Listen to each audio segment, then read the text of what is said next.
konsep persamaan jatuh miring sebetulnya sama dengan ketika kita menganalisis cermin ya, cermin atau lensa lah ya. Kalau cermin itu kan seperti kepada konduktor sempurna, jadi gelombang elektromagnetik dipantulkan sempurna. Begitu juga kalau yang jatuh miring kena ke konduktor sempurna, dia akan dipantulkan lagi sehingga sudut datang sama dengan sudut pantul gitu. Nah kalau misalnya bahan kedua itu adalah dielektrik, nah itu ada yang diteruskan, ada yang dipantulkan. Konsepnya bahwa nanti biasanya ada gelombang yang membuat sudut Brewster ya, seperti itu. Jadi kalau misalnya sudut yang diteruskannya sejajar dengan garis normal misalnya, fenomenanya apa. Jadi konsepnya sebetulnya menggunakan hukum Snellius ya. Kalau gelombang lintas medium jatuh miring membentur konduktor sempurna. Konduktor sempurna masuk ke hukum Snellius untuk pantulan. Sementara kalau untuk bila mengenai dielektrik itu ada hukum Snellius untuk pembiasan ya. Itu adalah sinus theta 1 dibagi sinus sudut datang dibagi sinus sudut pantul, sudut transfer ya, terus sama dengan akar epsilon 2 dibagi epsilon 1 gitu.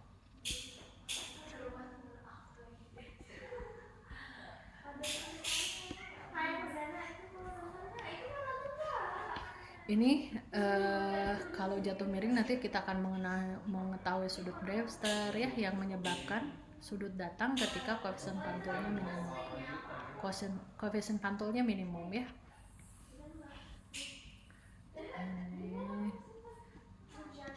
Nah, nanti persamaan-persamaannya seperti ini. Oke. Jadi itu sebetulnya bahannya sudah semua. Jadi sekarang kalau misalnya ada yang mau dibahas soal dan sebagainya, silahkan boleh diberikan juga di sini ya. Ini ada contoh yang tahun berapa ini? 2019, 2020, 2021, 2 tahun yang lalu ya. Misalnya seperti ini. Kalau tahun lalu kayaknya pakai pilihan ganda mungkin ya, atau lupa saya. Ini contoh seperti ini. Gelombang datar uniform merambat ke arah X di medium lossless non-magnetic. Perhatikan kalau lossless non-magnetic, berarti non-magnetic itu adalah mu R-nya sama dengan 1. Lossless berarti sigmanya sama dengan 0 ya. Sigma kecil, yang artinya konduktivitas nilainya 0. Non-magnetic mu R-nya sama dengan 1. Dengan amplitudo medan listrik sebesar 50 Az.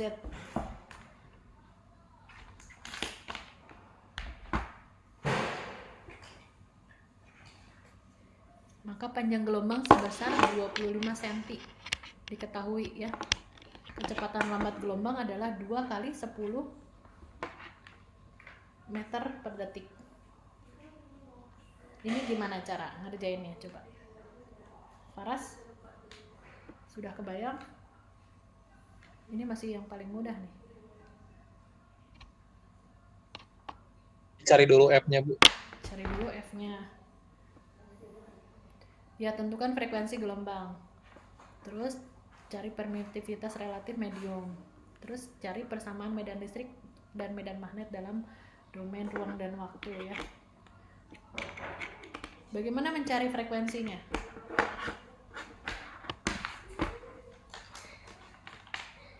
Panjang gelombang kali kecepatan rambatnya.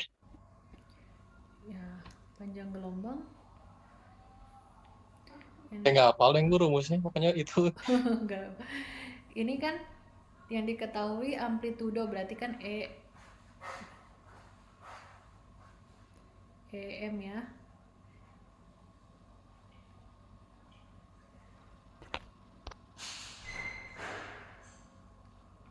Sama dengan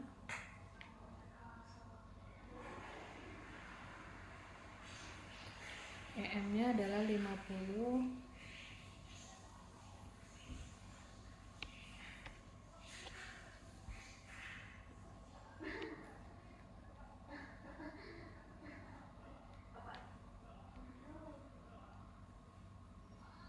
50.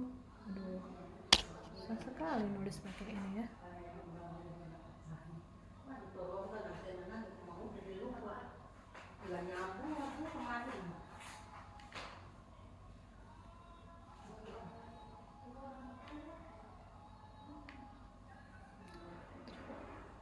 Per meter. Terus panjang gelombangnya lambda sama dengan 25 cm. Kalau 25 cm berapa meter? 0,25. 0,25 meter ya. Nah, kecepatan rambat gelombang V ya sama dengan 2 kali 10 pangkat 8 meter per detik. Jadi biasakan ya kalian setiap kali mengisi persamaan yang seperti ini, kan di sini perlu di celo satunya mendeskripsikan karakteristik persamaan gelombang datar pada medium ruang hampa, dielektrik merugi peserta konduktor sempurna menggunakan ilmu dasar matematika, sains dan rekayasa ya. Mempunyai capaian pembelajarannya, mempunyai pengetahuan, kemampuan untuk menggunakan ilmu dasar matematika, sains dan rekayasa. Jadi selain rumusnya yang harus kalian tuliskan ya, kalian juga dari soal ini apa aja yang diketahui informasinya itu tuliskan ya, seperti diketahui itu tuh dalam rangka kita menganalisis ya. Kalau menganalisis itu kan dari sesuatu yang kita ketahui dulu, terus kemudian nanti menjawab apa yang ditanyakan. Nah, jadi kalian jangan lupa setiap kali membuat jawaban itu prosesnya itu dikerjakan ya. Jadi diketahui dulu, dituliskan sampai kemudian dari di sini lambda 25 cm jadi 0,25 meter gitu ya misalnya. Ada hubungannya seperti itu. Jadi terus kemudian nanti yang ditanyakannya, misalnya sekarang yang ditanyakannya yang pertama adalah frekuensi. Frekuensi itu adalah sama dengan apa rumusnya? Frekuensi adalah cepat gelombang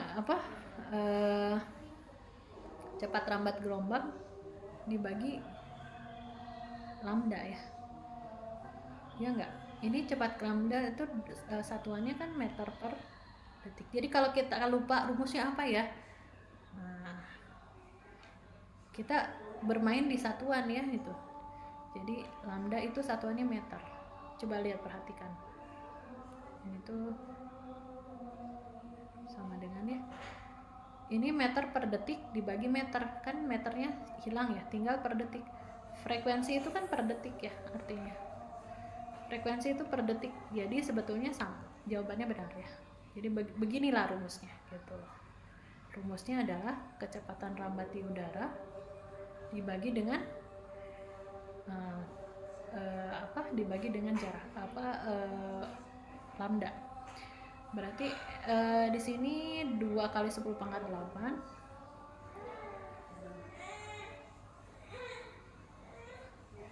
dibagi berapa? Dibagi 0,25. Jadi berapa ini? 2 kali 10 pangkat 8 dibagi 0,25. Jadi 4 kalinya ya.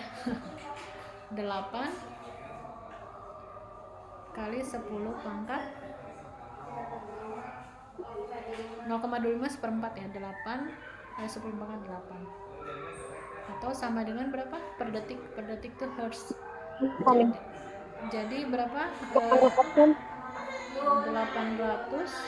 megahertz.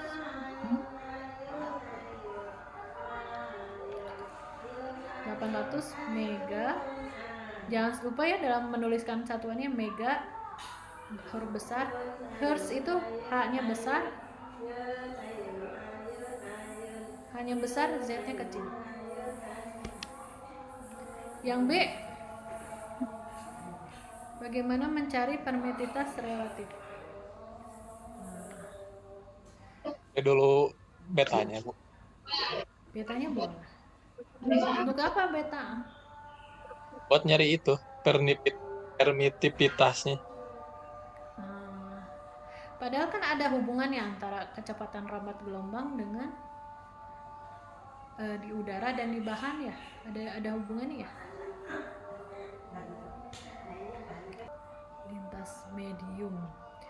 Ada materinya adalah yang saluran ya.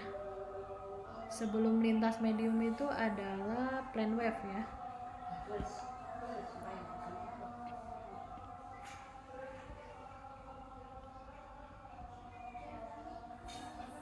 Ada cara cepat ya sebetulnya ya. Bukan cara cepat ya, hubungan aja langsung antara medan listrik di udara dengan medan cepat rambat di udara dengan cepat rambat pada bahan gitu ya. Ini jangan lupa, ini rumus umum gelombang ya, rumus umum gelombang berjalan. Jadi sebetulnya bahan kita tuh cuma dua ya, kalau diberikan gelombang datar serba sama dengan tadi lintas medium bahannya ya. Ini kalian sudah punya ya, udah megang kan ya bahan yang ini selain yang di LMS?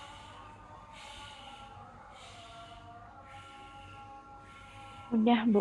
Sudah punya ya. Nah, kalau misalnya ditanya tadi hubungannya kecepatan rambat di udara dengan kecepatan rambat pada bahan. Ada di sini. Nah, ini kecepatan gelombang nih.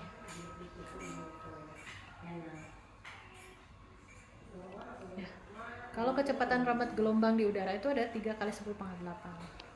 Nah, kalau pada bahan ya tinggal ini aja, V sama dengan 1 per akar mu R epsilon R.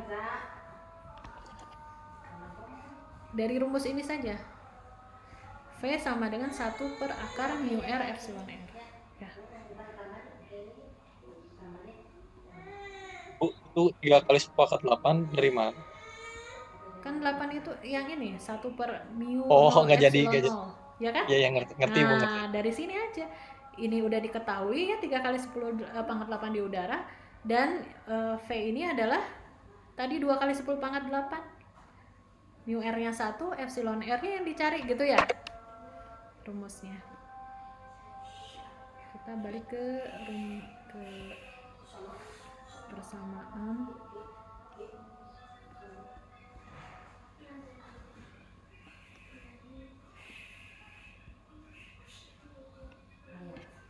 Tadi rumusnya adalah V sama dengan 1 per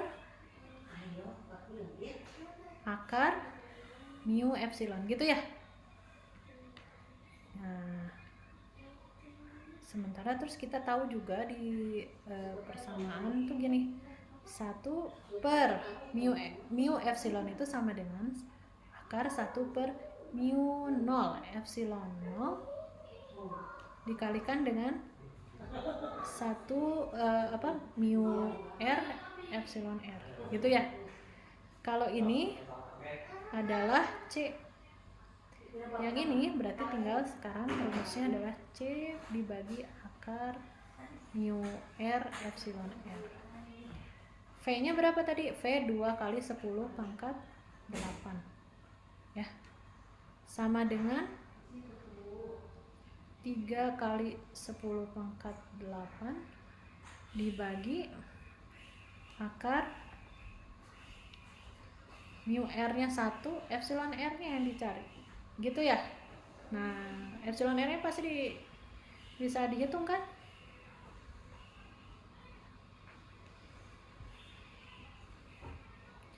Jadi epsilon R akar ini pindah ke sana, epsilon R akar sama dengan ini pindah ke sini. Apa nak? 3 kali 10⁻8 dibagi 2 kali 10⁻8. Coret-coret. Jadi epsilon R nya berapa?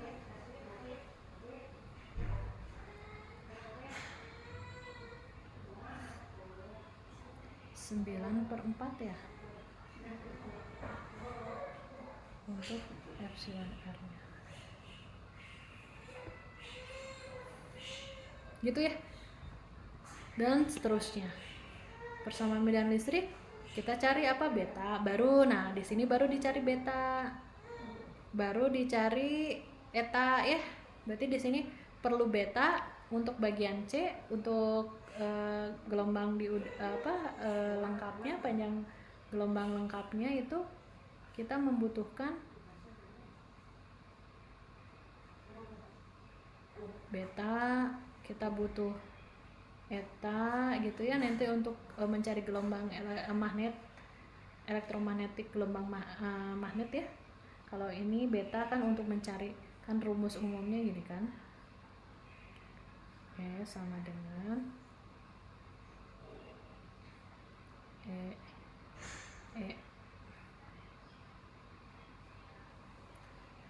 EM cos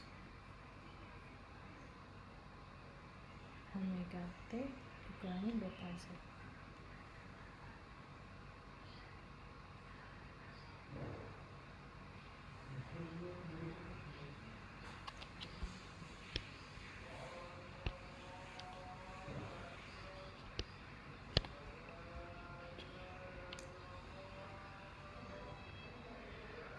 Ini AX tadi sudah diketahui AX. EM-nya sudah diketahui 50. Ini 50 berarti omega juga udah tahu frekuensinya berapa, betanya bisa dicari. Baru setelah kita dapat medan listrik, kita menghitung eta untuk mencari medan magnet. Itu ya. Bisa ya difahami ya? Ibu izin tanya, Bu. Oke, boleh. Silakan. Yang bagian B itu V sama C sama-sama kecepatan rambat gelombang ya, Bu. Bedanya apa? Betul. Bedanya apa? Coba. Ada yang di bahan samudara, Bu. Iya, betul. Kalau C di udara, P itu di bahan, ya. Oh, gitu. Kirain sama, Bu.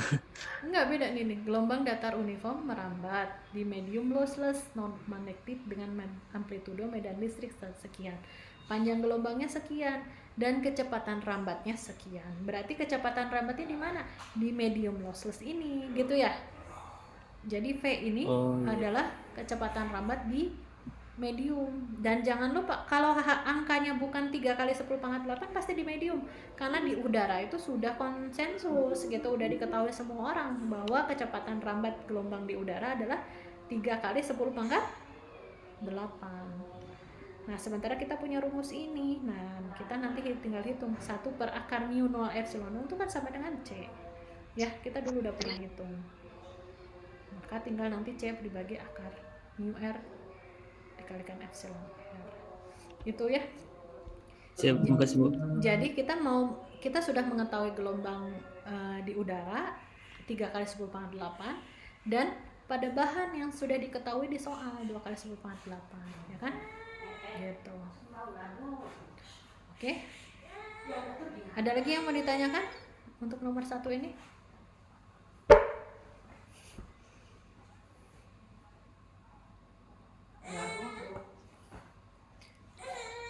Oke, sudah ya? Bisa ya?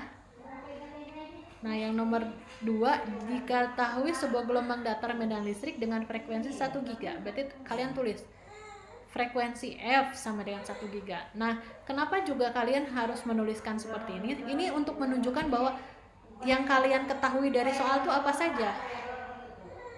Ada persamaan apa saja, ada satuan apa saja gitu loh yang perlu diketahui. Jadi ini bagian dari proses menganalisis kalian ya. Nah, di sini yang diketahui adalah frekuensi 1 giga. Tuliskan di sini F sama dengan 1 giga. Pada medium 1 jatuh normal pada perbatasan seperti pada gambar. Nah, diketahui pada yang gambar medium pertama, anggap ini yang pertama mediumnya ini kan. Ini medium pertama. Ini medium kedua. Diketahui epsilon 1 sama dengan epsilon 0. Epsilon mu 1 sama dengan mu 0. Kalau yang bahan yang kedua, epsilon 2 sama dengan 81 kali epsilon 0. Mu 2-nya sama dengan mu 0. Sigmanya ada. Berarti di sini adalah di konsepnya yang pertama di udara bisa ya, pada medium bisa di udara atau medium lossless karena tidak ada nilai sigma. Yang kanan kalau ini epsilon 0 mu 0 berarti 1 ya, epsilon R dan mu R 1 berarti ini biasanya di udara. Kalau yang ini ada nilainya dan kemudian ada nilai sigma. Ini berarti konduktor bukan konduktor apa, dieelektrik. Nah, tentukan koefisien refleksi dan SWR pada titik A. Apa rumusnya koefisien refleksi? Kalian jangan lupa di sini dituliskan diketahui dulu ya. Diketahui apa aja? Bu, Ibu, Ya, punten Bu. mangga. Gimana? Itu kenapa bisa dielektrik tidak sempurna yang daerah 2-nya? Asumsinya dieelektrik tidak sempurna saja dulu. Nah, kalau misalnya tak pingin tahu detailnya, ini seperti ini. Apakah ini di udara? Apakah ini pada logam? Ya, misalnya pada konduktor atau pada dieelektrik?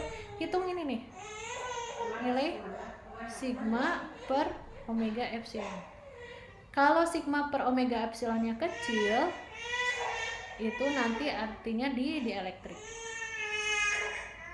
Kalau sigma per omega epsilonnya besar, berarti di konduktor. Ya, ini kan bisa dihitung kan? Kalau Omega dicatatkan ada. Ibu, Bu, Hah? yang Ibu kasih itu kalau lebih besar dari 0, kurang dari 1 itu losi. Kalau lebih dari 1 berarti konduktor sempurna. Emang Oke, kayak gitu, Bu? betul.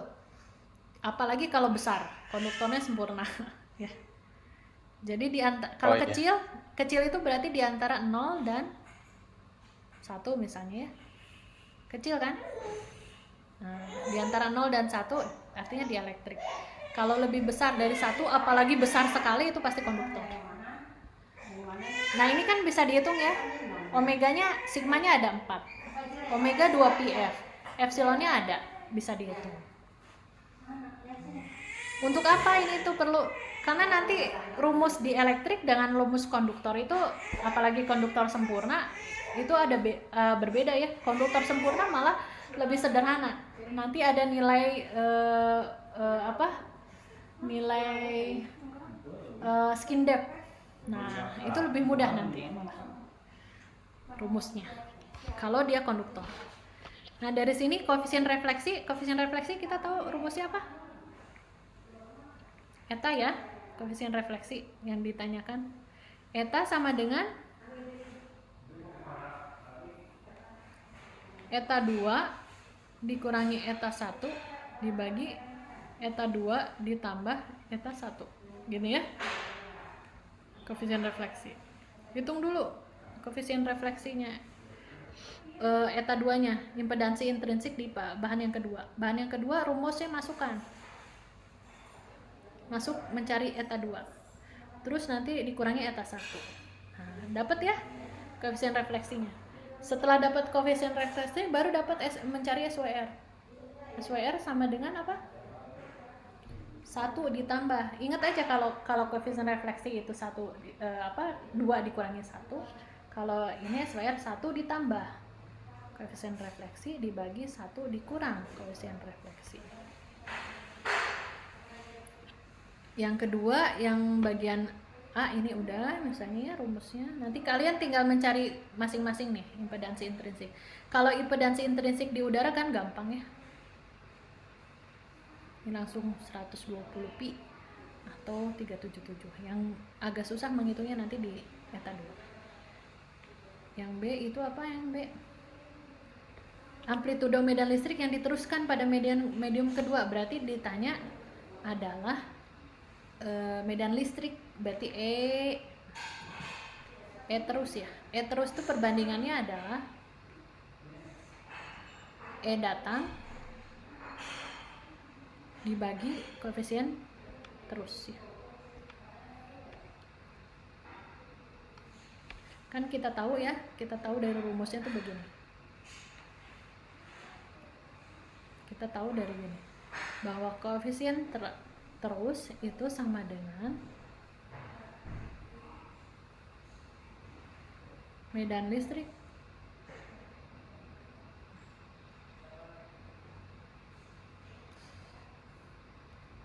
ini menuliskan sama dengan susah banget ya, soalnya kalau terlalu dekat nempel. Nah, Ini sama dengan E terus dibagi dengan E datang. Iya, insiden. Kalau gelombang datangnya diketahui nih 20, ini 20 yang di bawah. Berarti kalau kayak gitu mencarinya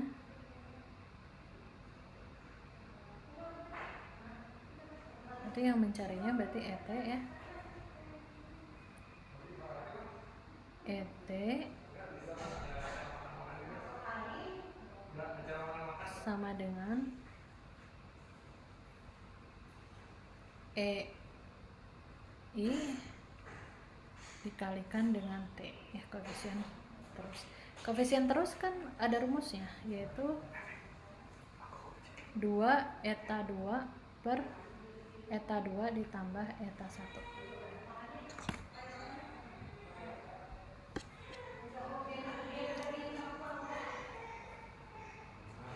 Oke, bisa ya ini? Ada yang ditanyakan?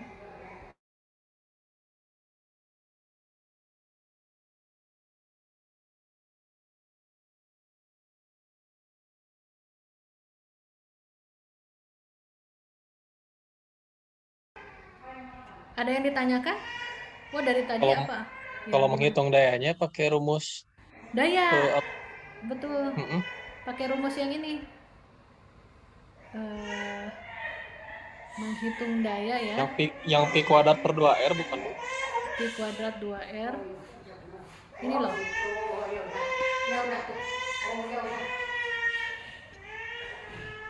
Nih. Yang ini nih. Kalau menghitung daya yang ini. Daya datang, daya pantul, daya terus. Ya.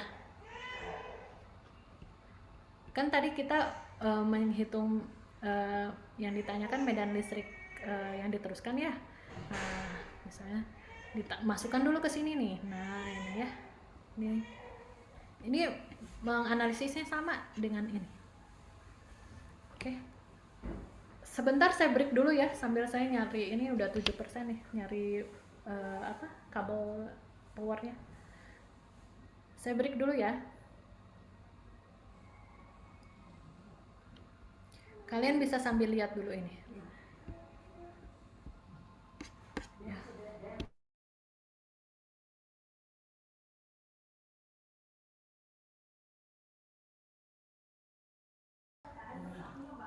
Halo?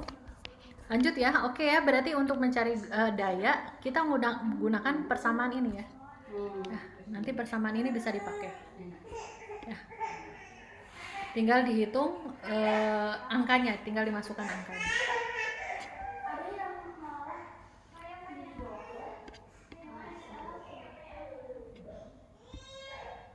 Nah, kemudian ini tadi untuk daya ya. Tadi yang A, B, dan C berarti sudah bisa ya. Yang C juga ya.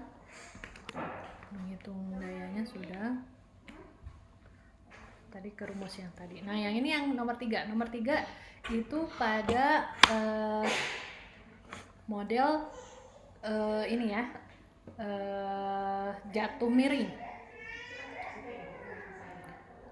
Diketahui medan listriknya dengan persamaan seperti ini.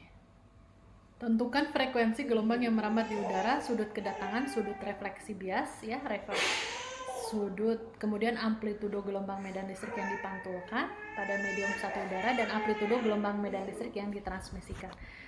Sebetulnya konsepnya sama, SWR-nya sama ya, frekuensinya, terus kemudian sudut kedatangannya.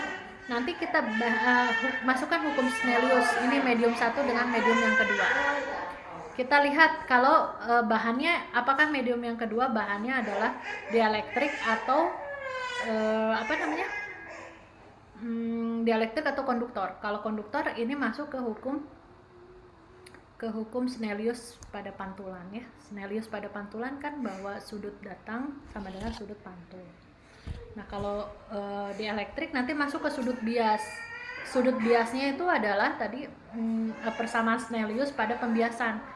Berarti sin theta sudut yang ditransfer dibagi dengan sin sudut kedatangan ya, sama dengan akar epsilon 2 dibagi epsilon 1.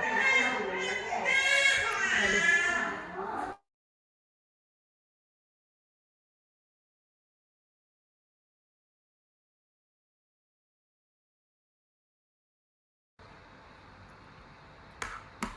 ini ya persamaannya tadi. Oh ya, nanti sepertinya tidak akan diberikan kumpulan rumus ya. Rumus kalau ini kan kumpulan rumus ada ya, epsilon R1, epsilon R2, etanya. Nah ini etanya udah ada nih rumusnya, sudah dibantu. T-nya juga, koefisien terusnya juga ini udah ada, sudah dibantu. Tinggal dimasukkan ke sini nanti. Sudut kedatangan, sudut refraksi. Sudut kedatangan itu kan eta I ya. Sudut kedatangan itu adalah eta I.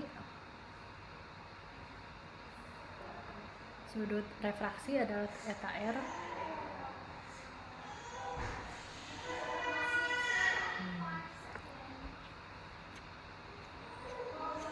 Ini rumusnya sudah ada di sini.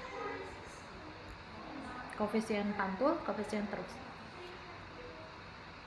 Gelombang listrik yang dipantulkan pada medium satu udara dan amplitudo gelombang medan listrik yang ditransmisikan pada medium kedua.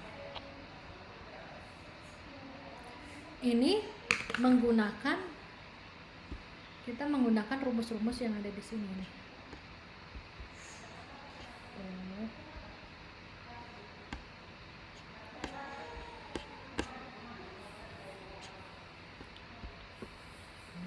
Kan ada hukum Snellius untuk pembiasan ya, sudut datang dibagi sudut terus ya transfer sama dengan akar epsilon 2 dibagi epsilon 1. Ini masuk ke persamaan ini, nanti kita dapat konstanta koefisien refleksi, masukkan ke rumusnya ini.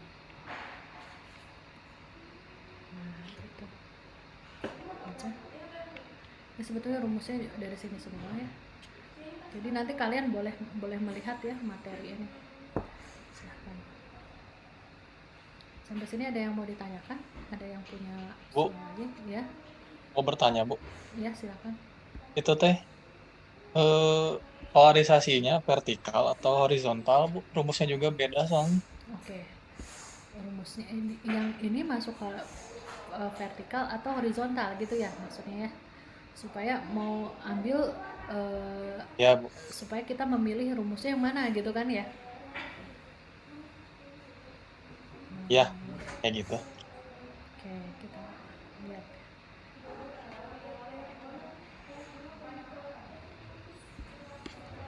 Kita lihat di persamaan ini,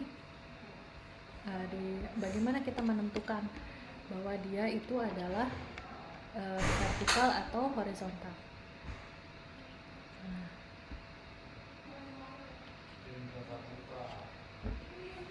Koefisien pantul polarisasi vertikal bila medan E terletak pada bidang jatuh dan medan H sejajar dengan perbatasan medium. Jika medan E terletak pada bidang jatuh dan medan H sejajar perbatasan medium, sehingga sudut datang akhirnya menggunakan persamaan ini. Kalau polarisasi vertikal. Kalau polarisasi horizontal, medan E sejajar bidang perbatasan, medan H terletak di bidang jatuh. Nah, jadi apakah memilih ini bidang yang mana? Itu dari pernyataan ininya. Medan listrik terletak pada bidang jatuh. Ya, misalnya ini ya, kita lihat di sini di soalnya.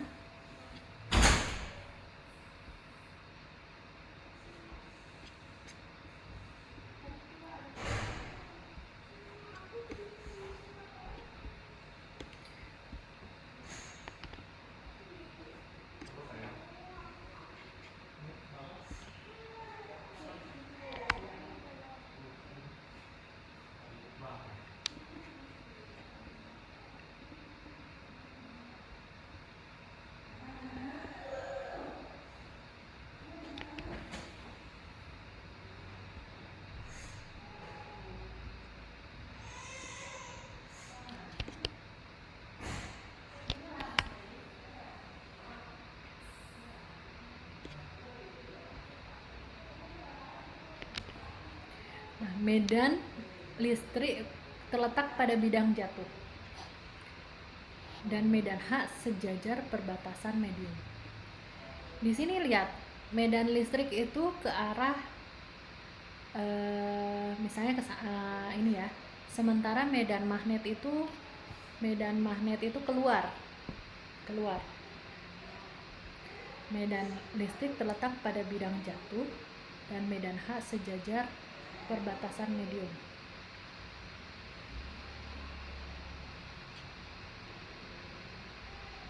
Perbatasan ini kan ya. Ini menunjukkan dia termasuk polarisasinya vertikal.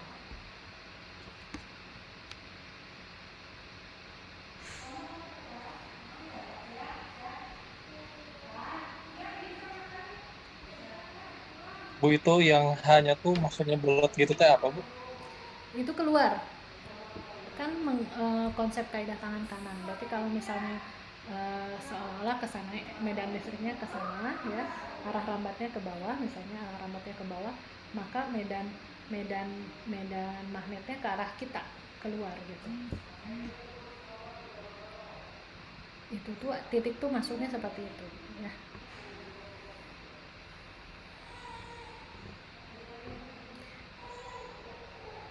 Jadi kalau dari lihat pernyataan ini, medan listrik terletak pada bidang jatuh dan medan H sejajar perbatasan medium.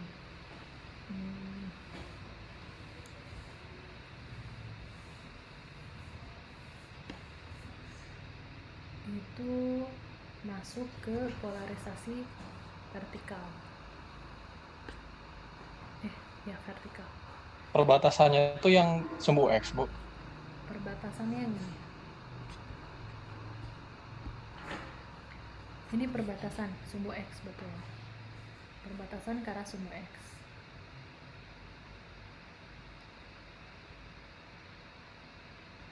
Oh, berarti intinya lihat yang bulatnya gitu.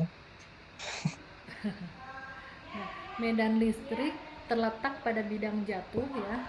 Jadi di sini bidang jatuhnya tuh di atas ya. Sementara kalau medan H sejajar dengan perbatasan.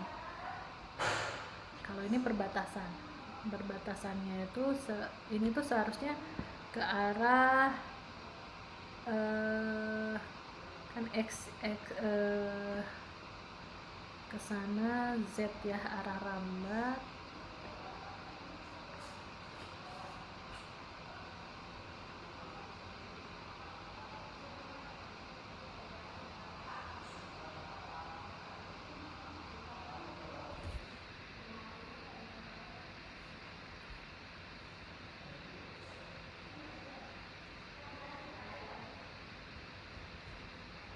Kalau dengan seperti ini, kalau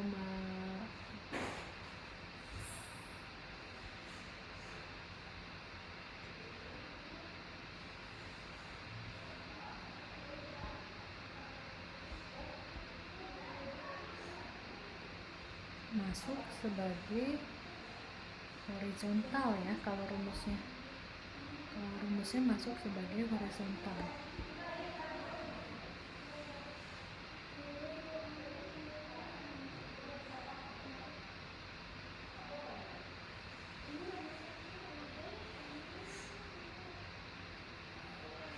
Cuma nanti saya cek lagi ya di buku ini, di buku MACD-nya ya, Iskandarnya. Tapi kalau I dan T kalau dilihat dari rumusnya ini masuk ke polarisasi horizontal. Kalau dari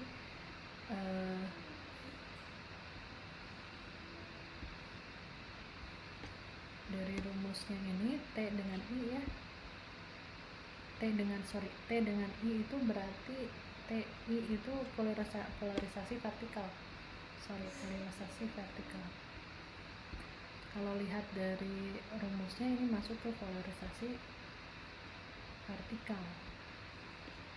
Jadi medan listrik terletak pada bidang jatuh dan medan H pada sejajar perbatasan medium.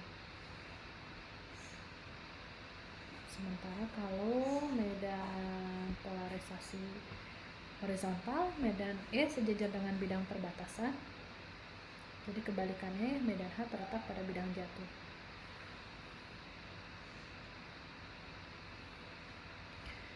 Jadi kalau seperti ini gambarnya, ini normalnya seperti pada polarisasi vertikal. Yang ini nih, polarisasi vertikal.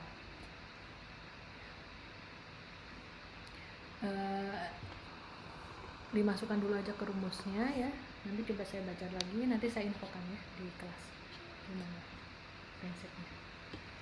Oke, jadi ini kalau misalnya gelombang jatuh miring. Nah kalau saya berharap sih kalian nanti bisa, kan sebetulnya ada 5 ya, kalian tuh bisa mengerjakan di gelombang persamaan gelombang di udara, di bahan itu harus bisa ya, di udara bisa, kemudian di bahan harus lancar juga, terus kemudian pada bahan tiga di medium, pada bahan 3 medium itu biasanya menghitung panjangnya radong yang tadi ya, dan rumusnya yaitu pakai eta 1 sama dengan impedansi input sama dengan impedansi seperti rumus ini ya, yang persamaan pada bahan itu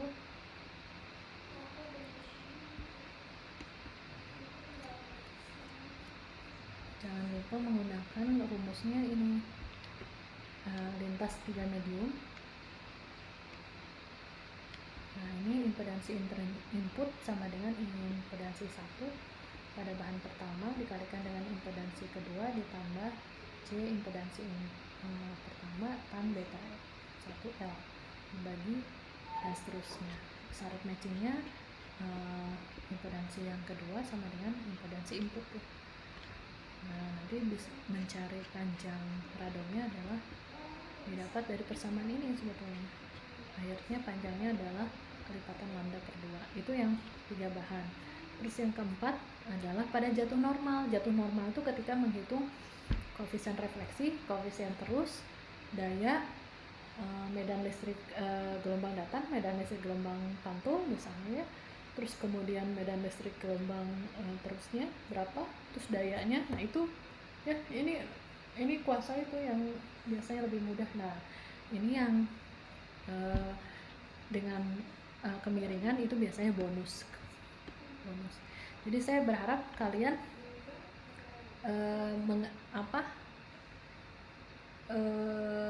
mengerjakan ya semuanya, kan sebetulnya nggak bisa milih juga ya, karena nomor 1 dikeluarkan, nomor 1 20 menit biasanya ya, kemudian nomor 2 keluarkan lagi 20 menit, nomor 3 keluarkan lagi 20 menit, nomor 4 juga, nomor 5 juga seperti itu. Nah kerjakan dari yang mudah, konsepnya tadi seperti tadi sebetulnya ya. Pasti kalau gelombang di udara ya mencari persamaan medan listrik, medan magnet di udara, kemudian kalau yang pada bahan mencari medan listrik, medan magnet pada bahan, mencari permitivitas bahan, misalnya yang diketahui permitivitas bahan. Kalau yang ketiga tadi biasanya panjang radong, kalau yang keempat mencari biasanya koefisien refleksi, koefisien terus, misalnya seperti itu. Yang keempat tadi miring misalnya ya. Oke. Sebentar.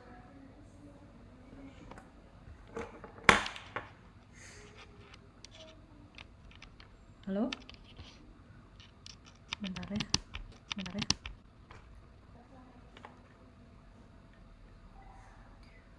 Halo, ada yang ditanyakan lagi? Bu mau nanya lagi Bu. Ya gimana Faras?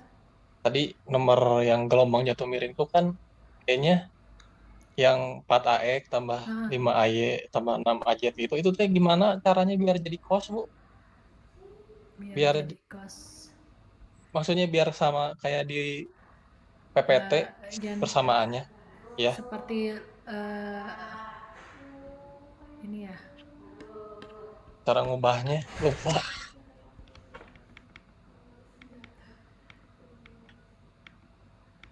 Oke, bentar.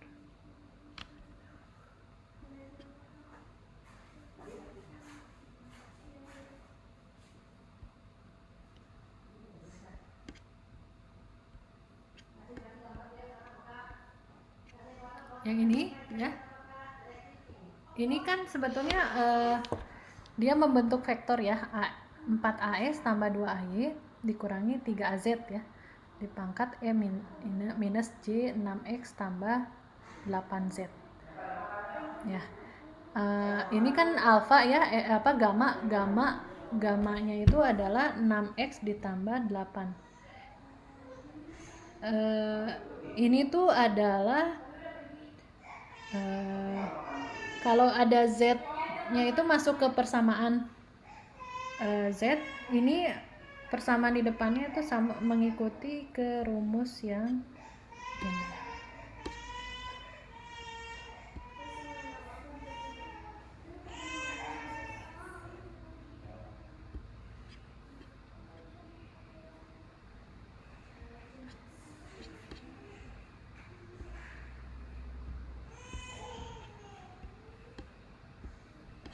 Mengambil ini Faras, pendekatannya seperti ini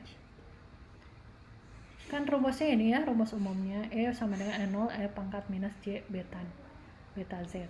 Nah kemudian kita cari E nya dibandingkan dengan karena dia memiliki sudut kemiringan ya, berarti kita bandingkan dengan nah kepersamaannya begini nih akhirnya, E0 A cos theta ditambah A sin theta dikalikan dengan E pangkat minus J beta X sin theta Z cos theta. Kalian tinggal inputkan saja, misalnya cos theta-nya sama dengan berapa, 4, sin theta-nya sama dengan berapa, 5 gitu loh. Tinggal masukkan saja ke persamaan ini. Ngerti nggak Faras? Bentar. Nah, kan ya. itu 4. Berarti itu cos 4 sama dengan nilai cos theta gitu. Ya, saya copy dulu ya. Sana ya. Ya, betul. Sama dengan itu. Langsung saja dipadankan gitu ya.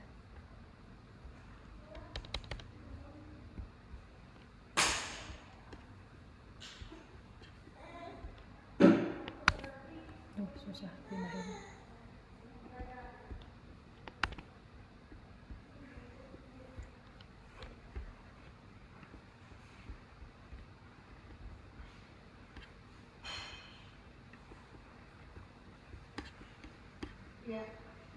Ya, jangan renang, udah sebentar renang.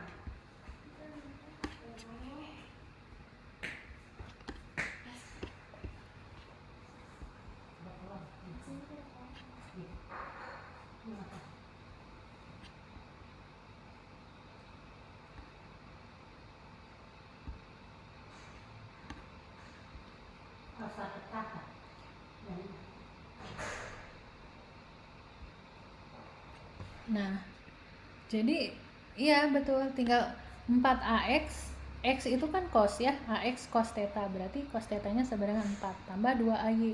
2AY-nya 0. Di sini 0 ya. Terus kemudian minus 3AZ.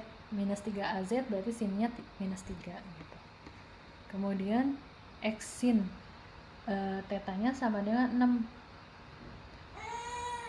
Z cos-nya cos theta-nya sama dengan 8 misalnya. Jadi dimasukkan saja ke persamaan yang itu. Nanti dilanjut, akhirnya dapat hubungan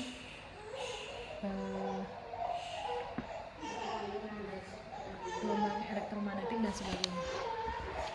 Itu ya, nanti Ibu carikan kunci jawabannya juga yang ini ya. Waktu itu sudah pernah Ibu buat, cuma di mana lupa. Untuk koreksi kan waktu itu udah Ibu buat kalau nggak salah. Oke ya.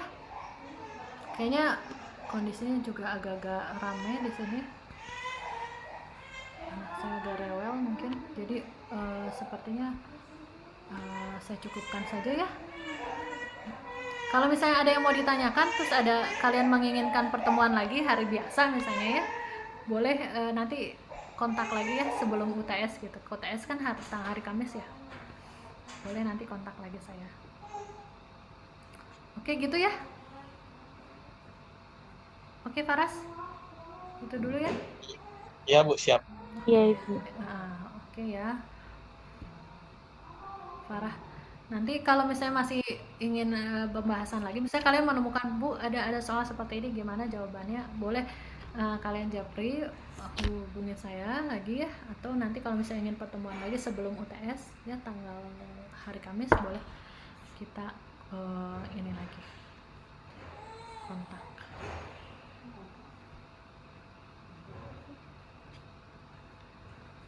Oke.